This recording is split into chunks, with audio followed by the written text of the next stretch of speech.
Okay, hello everyone. Good afternoon, or good evening, or maybe even good morning for some of you. We're thrilled to have you join us today. I'm thrilled and honored to be a part of this incredible programming.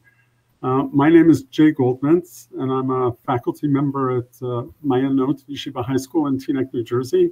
And together with my partner today, Rachel Weinstein, we hope to explore together with you a couple of the issues surrounding one of the most challenging mitzvot, Tefilah, one that both inspires and vexes many an individual, as well as parents and educators.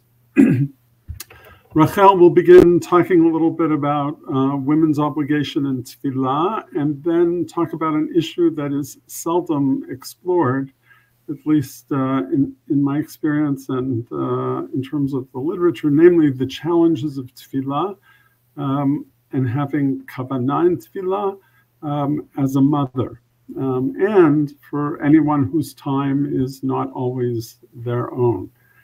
For my part, I want to explore a little bit about seeing Tefilah within the context of human development in children and adolescents. And then provide some practical advice about what parents can do, especially in light of the fact that parents are really the most important influence in the religious development of a child. We'll each speak for about 25 minutes or so, and then leave room for questions, which you can place in the chat. So let's begin by introducing my colleague. Rachel Weinstein lives in the Yeshuv of Tekoa and teaches at MMY Seminary in Yerushalayim. She's a Yoetzet Halacha and a graduate of Hilchata, the Advanced Institute for Halachic Studies at Matan. And she didn't tell me to tell you this, but she is also the author of a book called Itzumo Shel Yom, which is about women and Yom Kippur. So without further ado, bekavod, Rachel. Hi, I'm honored to be here with you, Rabbi Goldman. So I'm so excited and welcome everybody. And as Rabbi Goldman said, good morning, good evening, good afternoon. Okay, so I want to start with a brief story of my life. And everyone knows that when you tell the story of your life, you can kind of come from different angles. So I'm going to give an angle of my Tefilah story. How, you could say where I've lived, what schools I went to. So I'm going to say, this is how I related to Tefilah in different points of my life. Okay, so I'm going to start with the part I remember, because I'm sure my parents davened with me when I was little, but I don't have so much memory of that, like I have vague memories. But I feel like I really started davening and understanding what davening was in about the 8th grade. And you know how like in Yom Kippur, you're like counting pages to the end? So that's my memory of davening in 8th grade.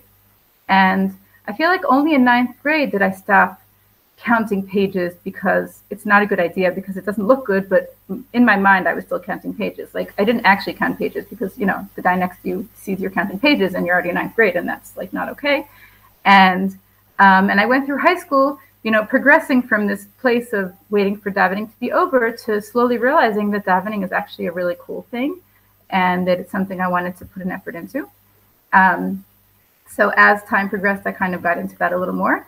And then I got married at the age of 21, and I didn't have children right away. My first daughter was born at the age of 23. And what I had suddenly discovered as this huge treasure was very quickly kind of taken away from me in a very blunt way. Now I have 8 children, and I'm very happy that I have 8 children, and I have no complaints. They're lovely and they're a blessing. However, davening is not always so easy with 8 children. Now, obviously, they're not all 4 years old and jumping on top of me, but at any point in time, one of them is between 3 and 5 and jumping on top of me. And I feel like through the years, this was an issue for me. The question of davening, and how davening was something that became important to me, and I had such a short time to enjoy. And it's interesting how in the beginning, I would come to shul with my kids, and at some point it just didn't feel worthwhile, because I would come and I'd be outside the whole time. And then at some point I stopped coming. I would say this is about like 10, 12 years ago. I kind of stopped coming. And then I didn't stop davening, but I stopped coming to shul. And then I realized that my kids weren't going to shul either.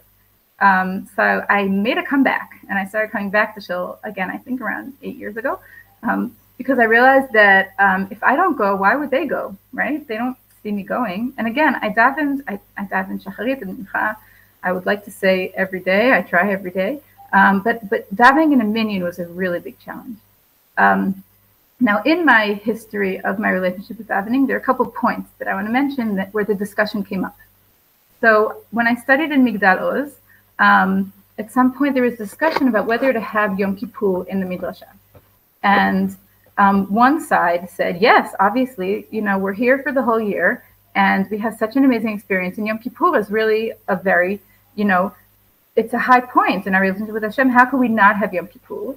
And the other side of the conversation said, but women who come to davening on Yom Kippur in Migdal Oz and will never have that experience again will have such a big rift between, what they imagine as the ideal and what they could do today. We can't do it. Now, the end of the story is that there is davening in Migdal Oz on Yom Kippur, and many women come with their children and their husbands, and it's something very special. But that conversation really goes with me. And funny enough, this year I had a similar conversation in MMY. So this year in MMY, there was a school trip, and it wasn't clear when the girls were supposed to daven because they were leaving.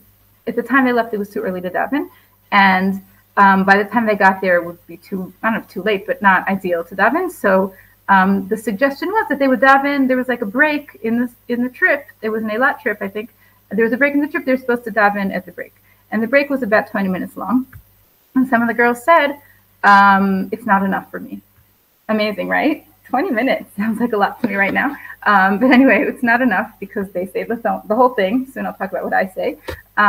Anyway, so they said it's not enough for me. And one of the rabbis suggested that they start davening on the bus and then continue during the break. And the girls asked, where do we stop? Great question, right? What do we say on the bus? It's not very helpful to just say Modeh Ani on the bus because still 20 minutes isn't going to be enough for the rest of that. And there was a whole discussion about whether or not they can stop between Psukei de Zimra and Birkat Shema, Birkat Shema. And a whole halachic discussion went on there, and I'm not going to go into the sources, and you're welcome to ask me later or look them up. But after the discussion, I went up to one of the rabbis and I said, listen, this discussion is a really, really, really important one for women because many women are in situations where they have to stop.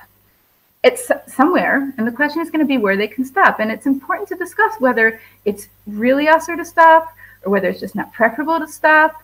And the rabbi looked at me, I won't say his name, and he said, what do you mean? I mean, you start, you finish, you daven.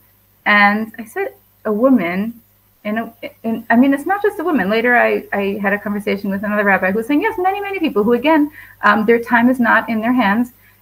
Many, many people who live a life that's not a life in a yeshiva or in a school, and they have to really work hard to find time to daven. It's not so simple. And I think these discussions are very, very important. Okay, so before I go on, I want to just open up my source sheet just very briefly. We're not going to go through all the sources, but I want to quickly give a little bit of a halachic background to our discussion because I teach halacha, so that's just what I have to do. So I just want to quickly go through some of the very basic sources. And I grew up knowing that women must daven. Why must women daven? So here's the basic source, that women are chayav b'tfilah, they're obligated to daven. So the Gemara in Masechet Brachot first brings the Mishnah in Masechet Brachot. נשים ועבדים הקטנים פטורים מקריאת שמע ומן התפילין וחייבים בתפילה ובמזוזה ובברכת המזון. So women and slaves and children are exempt from Kriyat Shema, but they're not exempt from this other list, Tefilah, meaning 18, when Chazal say Tefilah, they mean 18, mezuzah v'birkat hamazon. The Gemara goes on and says, Kriyat Shema pshita. Kriyat Shema, obviously, they're exempt. Why? Mitzvah taseh shazman garmahu. It's a mitzvah that's time-bound, and women are exempt from mitzvot that are time-bound. We're not going to go into a deep discussion about that. We're just going to leave it at that for now, but some of you may know that that's not so simple. But in general, we say that women are exempt from time-bound mitzvot.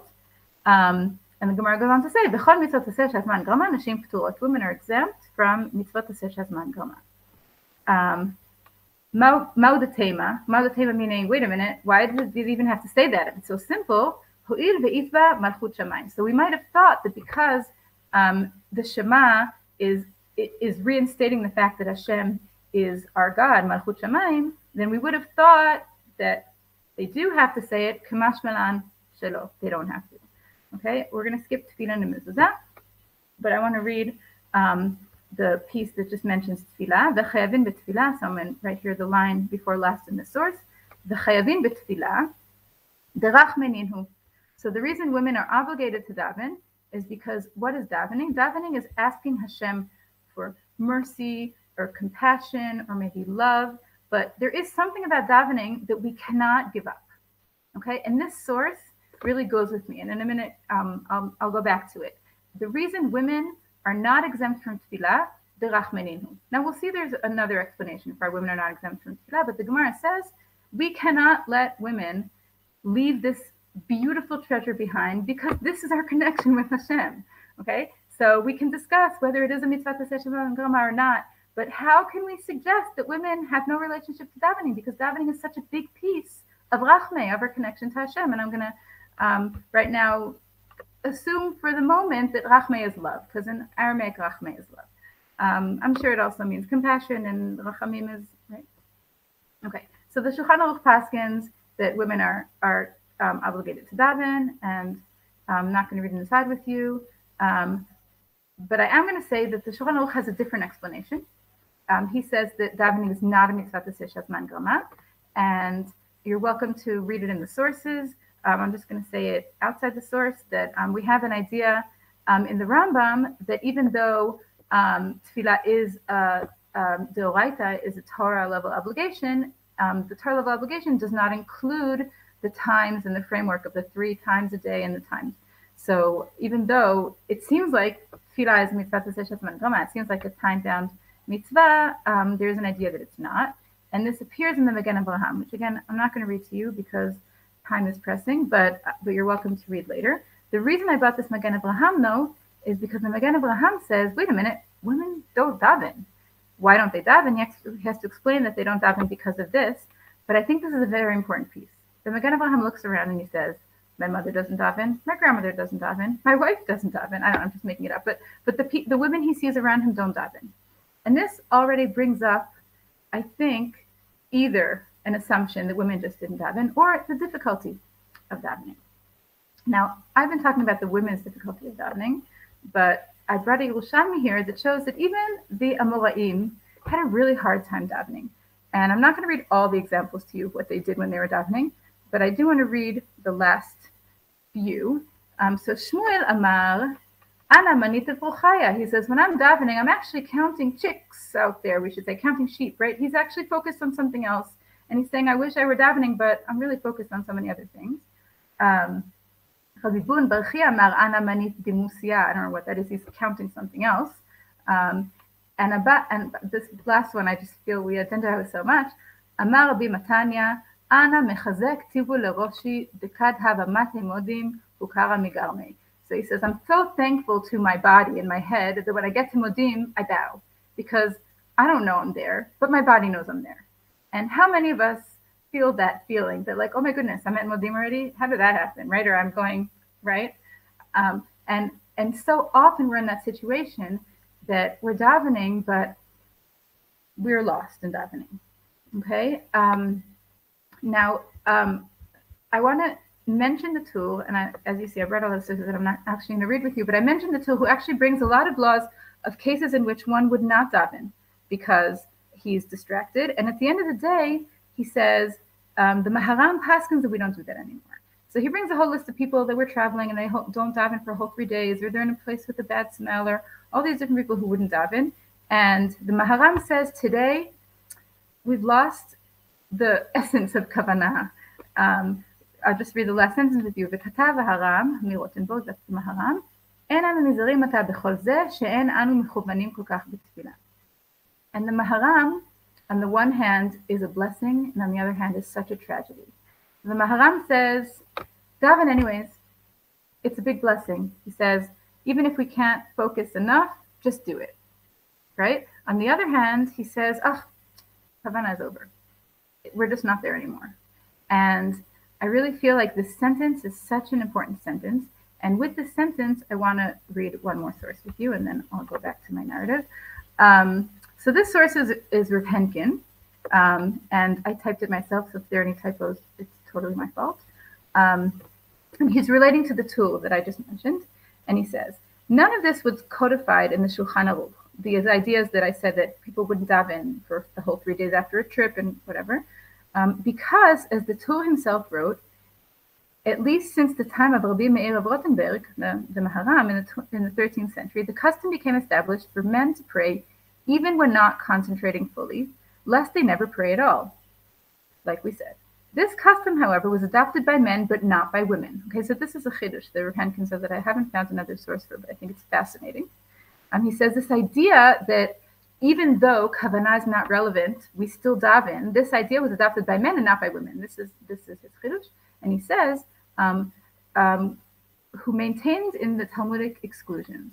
So he says the women still don't have to daven when they're distracted. The daily pressures, tensions, and distractions involved in running a normal household and family thus enable women to forego the Shmona Esrei. The upshot of this, however, is that unmarried women and other women, if they are living peaceful and unharried lives, are obligated in Shmona Esrei at least twice daily, Shacharit and Mincha. Rav Henkin, again, just like I said about the Maharam, I think it's a beautiful redemption and a tragedy. That on the one hand, he released the women from this guilt of, if they're not davening, this feeling that they're doing something really bad. On the other hand, he kind of let them go. And what do we have left? Like when I read that Rav Henkin, I say, okay, so I don't have to daven because I'm so distracted by my kids, but then how do I connect to Hashem? So growing up in Israel, a lot of people talked about how changing diapers and cleaning the house, that's our connection with Hashem. And there are people that's totally fine for, and I have no criticism on them at all. It doesn't do it for me.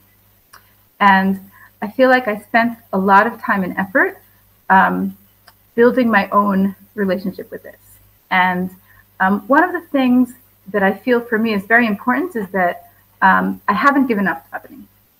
And on the one hand, I don't always have such great kavanah. And many times my friends ask me, you daven twice a day, but do you really mean it? And I say, nope. And then they say, so why do you do it? And I say, because if I don't, then I won't even have that.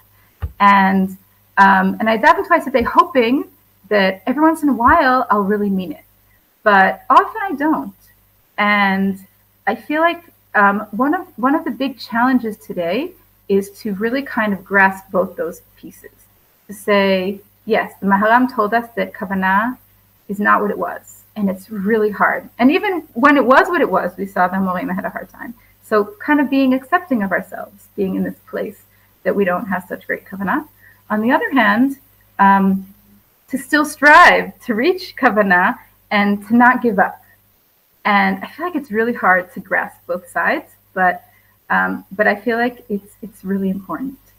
I want to share, Rabbi Goldman's mentioned my book, and I wanted to share why my book came out and what it's about. So a couple of years ago, a bunch of years ago, I taught a class about Yom Kippur, and in my class was a woman who started crying as I was speaking, and I said, "Oh, what's wrong?"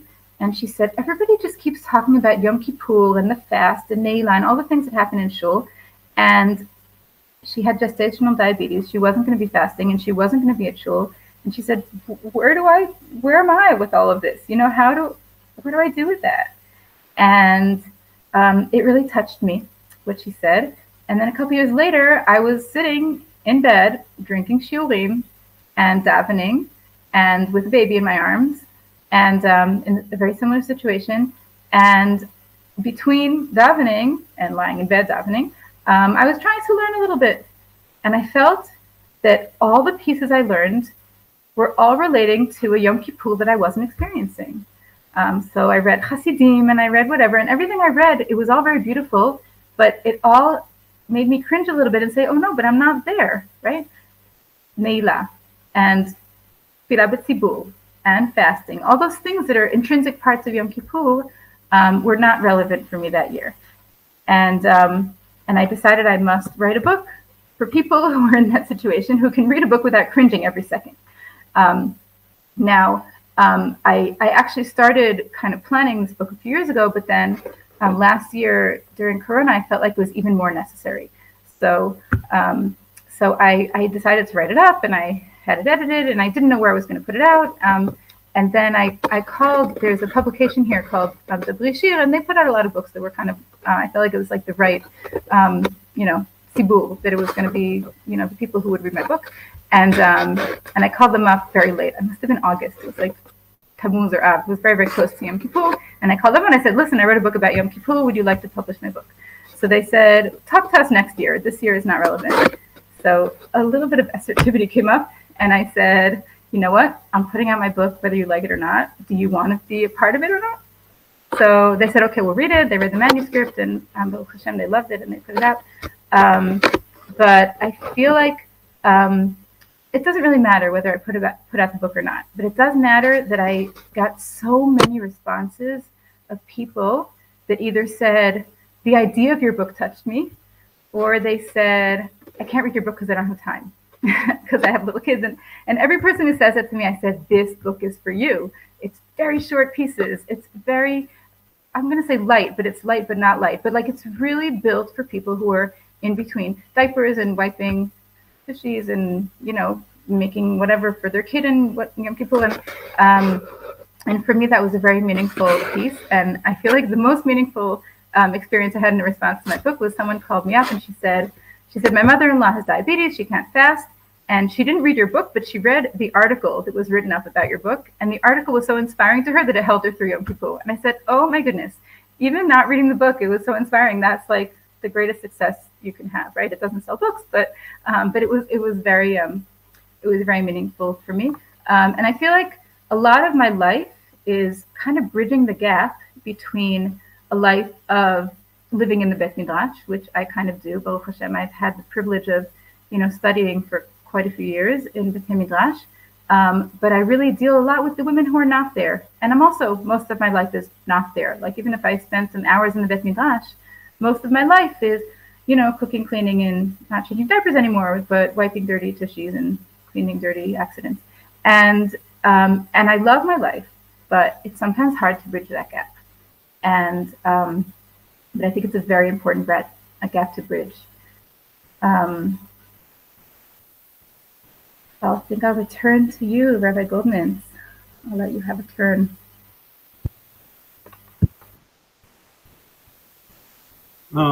It's fine with me. You could keep going. I'll go till the end, but you can take a turn. Okay. Thank you very much. So I want to talk a little bit about the issue of being a parent from a slightly different perspective, actually start out a little bit from the perspective of the child. I'll tell you one of my favorite stories. One of my favorite stories about young kids and faith. It's in an elementary school art class. Little kids are all at their desks drawing. And the teacher comes over to one young child and says to her, "What are you drawing? What is that?" And she said, "It's a picture of God." And the teacher says, "Well, nobody really knows what God looks like." And the child says, "They will soon." Or another one is when one of my own children, I remember when my wife's grandmother passed away, and we were cleaning out the apartment and going through her things.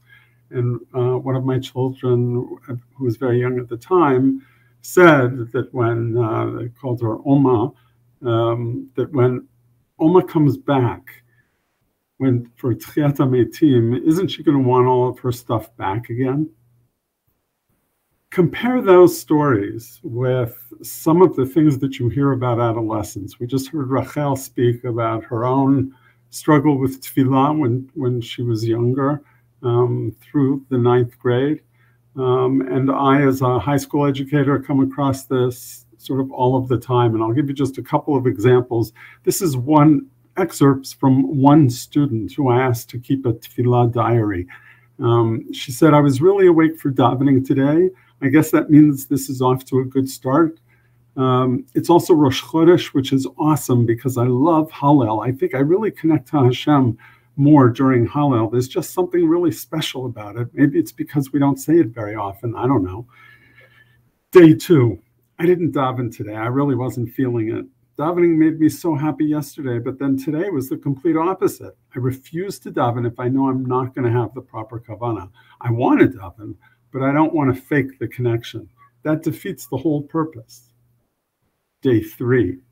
I was so tired today. I was practically falling asleep in my seat. That's what happens most days. I can't daven when I'm tired, so I don't try. These ambivalent feelings about davening come from a student like many, many other students who are not kids who are, one has to be worried about them in the long term religiously. They're not off the derech, as it were, or at risk. They're just kids who are struggling with davening. And so my question is, what happened to those wonderful, idealistic, believing, faithful, non-cynical young children? What happened between the time that they were so enthralled and could see God and could scream their lungs out about Mashiach and then become adolescents? So I'd like to suggest that we need to think about this collectively more developmentally. That is to say, that if we know that there's such a thing as social development in young children, or there's such a thing as cognitive development, where we know that we can't give young elementary school students higher level math because their brains aren't developed enough to be able to handle it, the abstractions. So we know that there are stages that they go through in terms of cognitive development. We know that's true of moral development and social emotional development. So maybe there's something also, or I know now that there is something called religious development as well that goes hand in hand with those other capacities. So for example, there is one researcher that I know of in Israel actually who did some studies about cognitive development in Tefilah, and to see what kinds of stages kids go through in their relationship to Tefilah. So she discovered that in kindergarten, for example, a young child believes that if you don't cover your eyes during Shema, then your prayers won't be heard. You thus begin to get a feel that prayer for younger children, in some ways, Tefilah, Sidur, is much more concrete. Similarly, students in the 1st and 2nd grade said, boys, that if you don't wear a kippah and tzitzit, then your prayers won't be heard. It's only if you wear them that HaKadosh Baruch Hu will hear you. And then children in the 4th grade came to understand that Hashem doesn't act arbitrarily, but rather according to certain rules. And therefore, to pray with kavanah means to pray really, really hard. And then only then will your prayers be answered. And obviously, the older a child gets, the efficacy of prayer is seen in a more complex constellation of factors, which are increasingly hard to align. If you take this issue of the efficacy of prayer, does prayer really work? Then think about what happens when, as a child gets older, that if they are growing intellectually, cognitively, and they are growing socially and emotionally, then it makes sense that when they become adolescents, they're going to take these capacities in the same way that they apply them to math and to school and to the world around them. They're going to apply it to Tefilah as well. And that's why this researcher found that kids, as they got closer to adolescence, just thought that it didn't make sense anymore. And the truth is that they're right to some extent, because if you daven and you ask really, really hard and your tefillah doesn't come true, then you know that there's something wrong with the system. It doesn't make sense. And this drop, this dip in commitment to tefillah is something that's been replicated in other studies, non-Jewish ones as well, that finds that when kids reach those early teen years, the belief in the efficacy of prayer goes down. This researcher, Rena Rosenberg was her name, discovered that that when that happened, when that sort of crisis occurs, then kids walk away from davening because it's meaningless, it feels hypocritical, and there's nothing more serious for an adolescent than hypocrisy. However, and she did the study in Mamlachti schools and in Mamlachti Dati schools, and a little, I believe, as well in Yeshivat Tichonit. But what she discovered is that while the public school kids who had been praying walked away from it, the Mamlachti Dati kids, while some did walk away, others stuck with it. And what was it that kept them in? Because otherwise, as I said, it makes much more sense to walk away. I remember one father said to me that it makes so much sense to think about this drop in Tefilah, because he said, because of their development at this stage, he said, my son stopped davening right around the same time he stopped listening to me.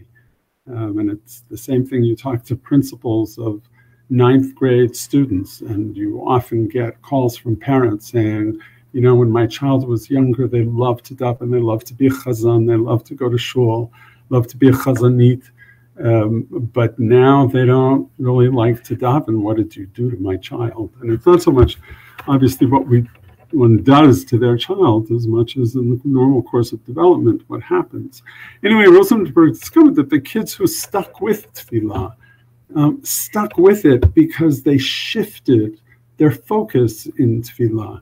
That is to say, they began to think of Tefilah in terms of what impact it had on them as people. They started to internalize what the messages of Tefilah were, or what the experience of Tefilah was. It was as much about themselves as it was about the connection to HaKadosh Baruch Hu. And what that means, should mean for us as parents and educators, is that there's, you'll excuse me, stuff going on inside. That there is much to kids' internal lives that is going on in the process of Tefilah. Young kids who don't understand God the way that we might, young kids who don't understand the word kavanah necessarily in the same way that an adult would, and older kids who, while turning it inward, are wrestling for meaning and to make meaning. And all of that, what I think means is that we make a horrible mistake by judging davening or talking to kids about davening only about the externals. As a matter of fact, precisely because this is such an internal process, it's hard for anybody on the outside to really know what's going on the inside. And so instead, at least in terms of education, what's frequently done is judging kids on the basis of their external behaviors, whether they're shuckling enough, whether they're holding the sitter the right way, whether they're saying things out loud. And that seems to me to be totally missing the boat. Instead, we need to be focusing on their internal lives, and how much do we really do that? By the same token, there is another school of thought that says that Tefilah and religiosity, spirituality, is not so much related to the cognitive process as much as it is related to the emotional one. And these researchers, non-Jewish researchers, but spirituality has gotten a tremendous amount of attention in the last 20 years. But these researchers have discovered or feel that man is innately spiritual, that there is something within us that we're born with, that makes us look for the transcendent. We might call it Tzelem Elokim. But Yehuda Halevi said that prayer is to the soul what food is to the body. This isn't something that we think about cognitively. It's something that we know emotionally, something that we desperately need. I remember once being at a Shabbaton and a girl came to me to say that she had been struggling with Tefilah. She asked all of her teachers, and nobody could come up with an answer. And she said to me, "Why should I pray?" And it was sort of like, in 2 words or less, tell me, why should I pray? And I don't know where it came from, but I told her I pray because I cannot not pray. And for her, this was like the biggest revelation in the world. It speaks to what Rav Kook talks about when he says that the soul is always praying. Kids, young children have a natural curiosity about nature and life and death and God. And young children, we know, are able to see things and perceive things with a clarity for transcendence that many adults lack. The reason, says this research, why we grow up and we seem to have kids who feel like they're missing adults, who feel like they're missing them, it's because they're out of touch with that capacity for transcendence. And the reason is because when they were younger children and they talked about it with adults, adults did not respond in kind. They quickly said, when asked questions, bigger questions about God or life and death or where things come from, go ask your teacher, or I don't know, or things like that. And kids quickly realize what questions are important, what questions adults care about, and what they don't. And the reason that many adults don't answer those questions is not just because they don't know the answers, but because they're uncomfortable with the language of spirituality and emotion, because we're not really raised, unfortunately, to talk about it much. And so for within our community, to be sure, we often divert the attention, the questions to halacha. We see Tefilah as a halachic endeavor, which it surely is. But when we talk to kids about it, and even when we talk to adults about it, we talk about the things that you may and may not do, the things you must and must not say, as opposed to talking about the spirituality and emotion that is inherent in Tefilah and is inherent in any relationship when we talk about wanting them to have a relationship to HaKadosh Baruch Hu. So here again, it's about talking to kids or educating kids or parenting kids with a sensitivity toward their internal lives, toward their emotional lives. And like, as I described in the cognitive sense, that there are things going on inside, so too there should be things going on inside, or have to be. That's the piece we need to connect to. Rav Soloveitchik says that that piece is so important that it may in fact be the key factor in whether we fulfill the mitzvah or not. But again, we get kids to recite the words, but we never ask them what the words mean to them. And we make sure that they're pronouncing the words correctly, but without asking them what their hearts are saying. We tell them that they have a chiyuv, an obligation to daven, but we seldom talk to them about their relationship with HaKadosh Baruch Hu. And it's ironic because we know that adolescence is a period of, adolescence in particular, we know that children are spiritual, but we know that adolescence is the time of life where there's a craving for spirituality and meaning and transcendence in kids' lives. We know this from all kinds of studies that have been done, including relating to heritability, like genetic predispositions to davening, that kids, as they want to grow in terms of meaning as well, and spirituality, religiosity, a relationship to HaKadosh Baruch Hu, are all a part of that search. And I think we rob them of their an easier transition to adulthood if we don't address that. Recognizing as well that the truth is that davening is incredibly difficult for all of us, as you heard Rachel describe. both individually and in terms of the roles that we play in life.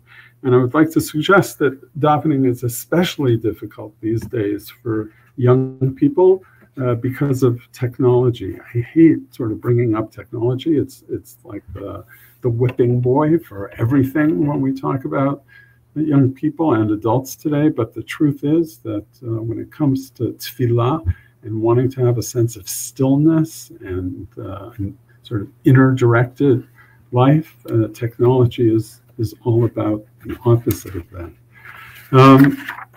So I think we need to think differently about davening, not as something that we tell kids to do, but something that we teach them how to do, or to help take their natural inclinations towards spirituality and show them how to express it through Tefilah.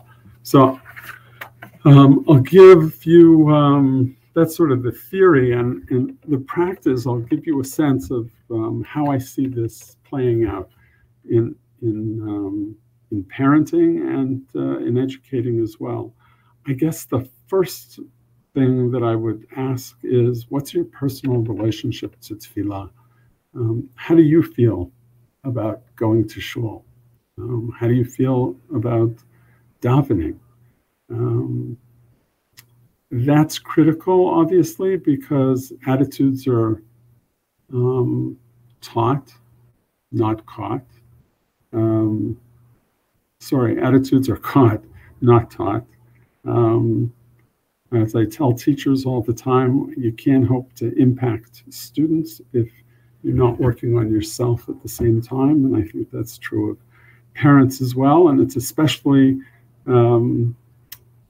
concerning in our community. I keep going back to a survey that was done of the modern Orthodox community here in America a few years ago, in which was discovered that, according to the survey, whether it's totally accurate or not, but 84% of men go to shul every Shabbos and 52% of women go to shul every Shabbos.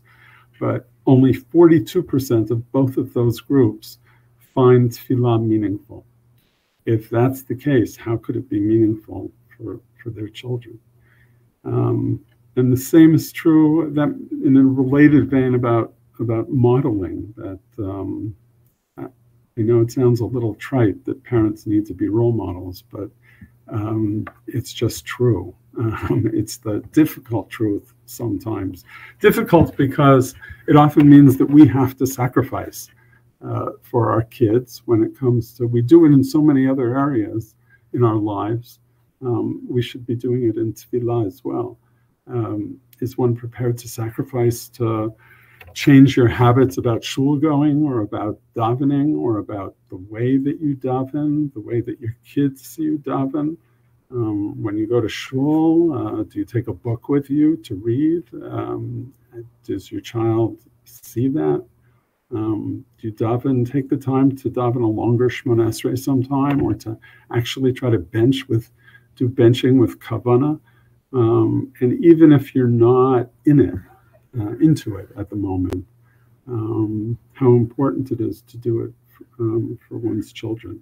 And it's especially tricky because, as I always say, that we got to the point where we did in our religious lives through whatever struggles and journey that we took, so that I could miss davening one day and it wouldn't really make a difference in my religious development. I'm just taking a break, and I know I'm going to go back. But when my child sees that I'm not going to davening, what lessons do they take? In addition, therefore, I would tell you to become a seeker, to let your child know that you are working on your own Tefilah. Go to a different minyan once in a while, or if your child is a singer, go to a Carlbach minyan together, even if you hate it, or if he or she hates singing, find a minyan that davens more deliberately, or go to a Hashkama minyan, or a different shul, do benching differently. When you're on a family vacation, daven together, or do Kabbalat Shabbat together, sing Ashrei together. Do whatever you can to show that davening matters to you. And then I would say that one needs to talk to one's child about davening. We talk about everything else with them, about sports and business and other people. how much do we talk to kids about our own relationship with HaKadosh Baruch Hu? And by that I mean sort of sharing one's own inner life. I love this line in Ashrei because it reminds me of that vacation we went on together, or I'm having trouble with X, or we have been having with X, or somebody's not well, I'm going to insert it into my Shemona Esrei today.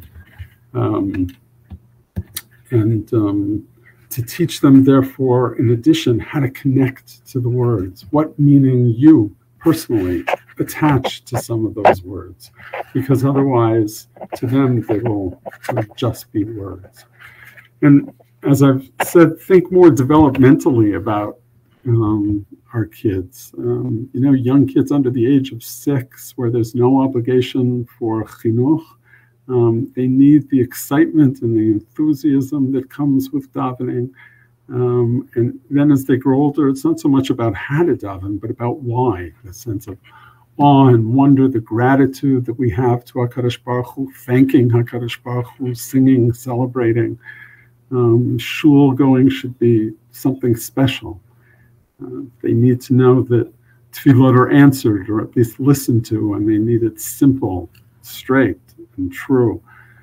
As kids get older, and ages sort of 6 to 9, they move along that continuum of talking to God, and one should get in the habit of speaking from the heart and having a relationship. And then as they get sort of age 10 and above, to start pushing toward normalization, but always to keep in mind that quality beats quantity anytime. And developmentally, that also means that if ADHD kids need space, and each child is different, and that there's sort of like an individualized spirituality about each one of our children, just as they are individuals in so many other ways. And time is running out, but occasionally I would say acknowledge that sometimes Tefilah isn't always easy. Our kids need to know that sometimes we do things because it's a mitzvah, because we're submitting to the will of HaKadosh Baruch Hu, and we do it even though we may struggle with it at times.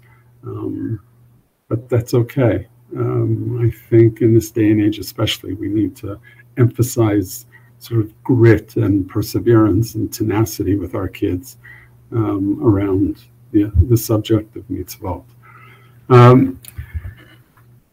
That said, I have some other things, but time is running out, and so I would simply say that the more we can speak to our kids' hearts, the more that we can try to tap into their internal lives, the more likely it will be that they will attach themselves to these mitzvot and find meaning in them. I think it was the Kotzker who says, that these words should be on your heart. And he said they are on your heart because there will come a time when your heart will open and they will drop in, but they need to be on your heart all the time. And we can only do the best that we can do. There are no guarantees. As my mother, Zichrona Livracha, used to say, you can do everything that you possibly can till they're teenagers. And after that, all you could do is daven. With that, I'm going to turn back to my partner here, Rachel, who had a couple of other things that she wanted to add. Wow, that was so beautiful, Rabbi Goldman, and I'm really inspired. I wanted to add a couple words that I think are very much on the same grain as what Rabbi Goldman is saying. An idea that I heard once from my brother-in-law, who was supposed to join us, but I see he didn't make it, but I like to quote him. He talks about how sometimes you just send regards to Hashem, and sometimes you have a whole conversation with Hashem, and he calls it Dash LaKadosh Baruch Hu. And I feel like this is so true, how sometimes we have this whole long conversation, but just like with a friend, how if you've had like long conversations, there's friends that like you haven't seen for years, but like when you see them, it's a real conversation. But if you really don't keep in touch with them at all, it's very hard for that conversation to be real. So every once in a while, you kind of say hi, happy birthday, or whatever. So my brother-in-law likes to say that that's what davening is like sometimes. And again, I think, like Rabbi Goldman said, it's a struggle to remember that we're striving for more, but to be real and to see that it's sometimes less, but to remember that kind of little piece, those little davenings that aren't the real thing, they're not what we're really dreaming of, but they're keeping us going, are a big part of davening. I also just want to say that in the source sheet that I brought, there's another piece that I didn't read. I'm not going to read, but it is a piece for my book that is kind of saying what we just said, and you're welcome to download and take a look. And it's in there. And I think we're going to open to questions. Is that right? Should we open to questions? Do we have questions in our chat room?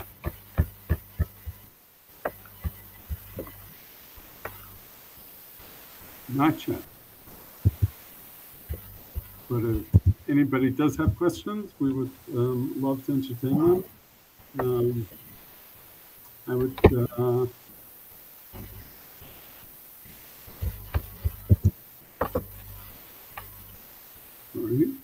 I would simply add that not hawking my own wares, but I also wrote a commentary on the Siddur that became, Baruch Hashem, very popular. And I think, I can't speak to Rachel's book because I honestly didn't read it yet. But and unfortunately for some of you, it's in Hebrew. So hopefully maybe she'll translate it or get it translated. B'karov. But I would simply say, I just think people are, in both cases, people are looking for meaning. People just, in our generation, I think it's especially true of kids, but I think it's true of adults too. Everybody's just looking for meaning and to be touched. And that's what we need to do more of, both for us as adults and then in turn for our kids. And for each of us, it'll be different. Different things speak to us. This took me a long time to learn.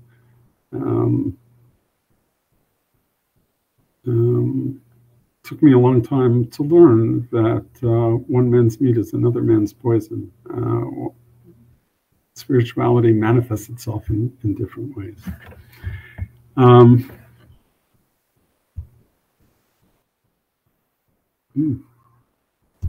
So I'm just gonna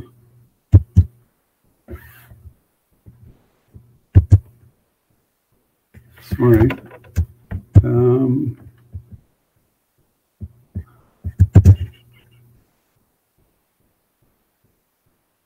So one question is, I think, am I seeing correctly? I'm having a bit of a hard time negotiating this. My apologies.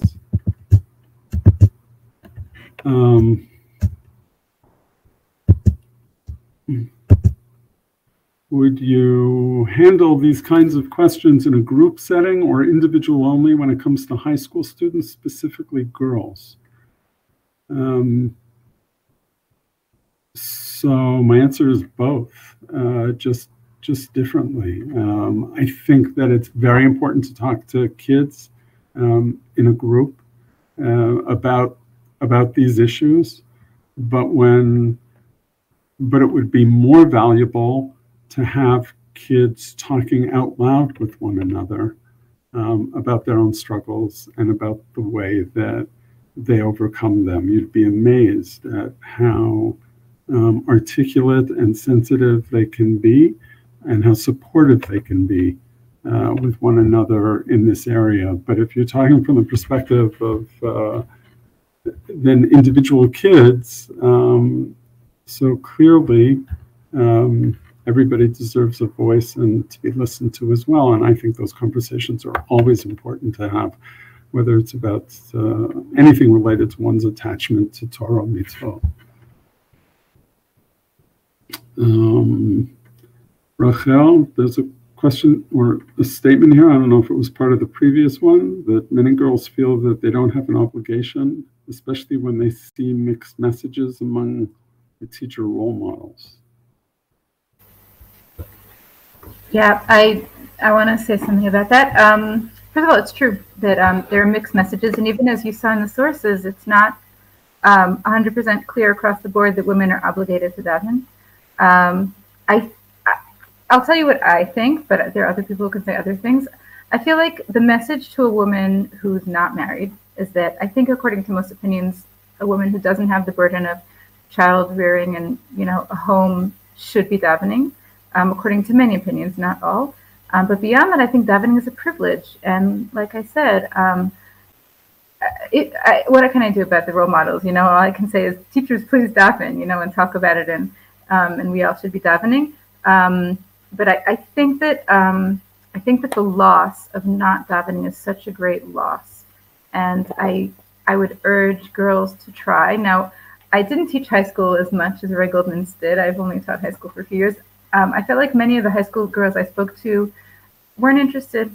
They weren't there yet. But I still think, even though they weren't there yet, even if I say something now that maybe in 20 years they'll look back and say, "Oh, Mrs. Weinstein said whatever it is," and maybe you never know how things touch people. But that's what I would say. That I feel like it's something that whether or not every single opinion says that you're obligated, it's something that it's a tragedy not to daven. That's how I see it. Rachel, there's another question in the chat. I don't know if you can see it. Yeah, how do I feel comfortable with talking to Hashem with my own words rather than using the davening if I don't have time? So I want to say I relate to that halachically, and then on two levels. So first of all, halachically, as you saw, the Magen Avraham really seems to be saying that that's a valid halachic option. So that exists. Personally, I think that it's a good idea to learn the minimal text davening, and there is such a thing. And this year I had a lot of conversations. One of the rabbis I spoke to said you can daven in 8 minutes. So obviously davening in 8 minutes is not going to have a lot of kavanah, but I would say it's better than not davening. And I'd like to encourage students of all ages, I mostly teach adults, to do both, say the text and add their own prayers.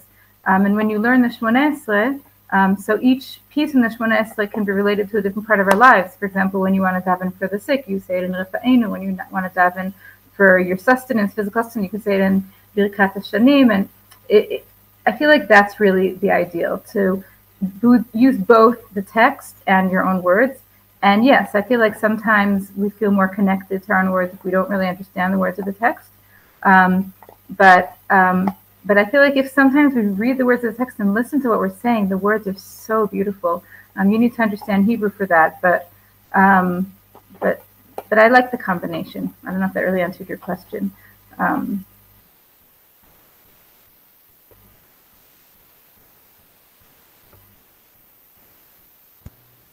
Okay. I think we're just about at an end. I want to thank, first of all, Rachel for her collaboration. We didn't know one another before, but it's been a real pleasure, and I hope we can continue to collaborate. And I want to thank all of you who joined today. This is such an important topic. These are things, unfortunately, again, that we don't talk about a lot. Women who find themselves in situations for the first time, and the sudden break from their past can be very difficult and traumatic. And there isn't always, nobody really talks about it so much. And similarly, we don't often talk about our kids and their spiritual lives, their inner lives. And we talk about parenting sometimes, but we don't always talk about parenting religiously. And I think especially in this day and age, we need to do so with intentionality in a way that we didn't. In any event, we thank you. I know I speak on behalf of Rachel. We thank you both. We thank you all, I'm sorry, for joining. And we thank Nishmat for putting together this amazing program. Zehu. Kol tov to everybody.